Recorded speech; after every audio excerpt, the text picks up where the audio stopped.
Hello everyone. In Microsoft Excel, you can use Superscript formatting for individual characters or portions of text within a cell by applying the Superscript formatting option. Here is how to do it. Select the cell. First, select the cell where you want to apply the Superscript formatting. Then right-click on the selected cell and choose Format Cells from the context menu. Choose the two alphabets and right-click, Format Cells,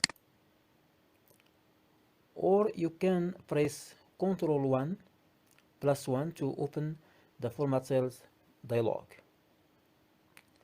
In the Format Cells dialog, go to the Font tab.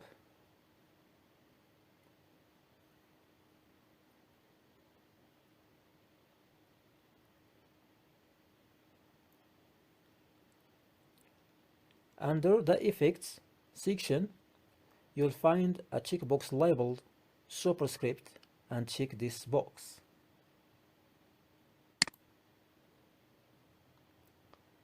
Then click OK. As you can see here,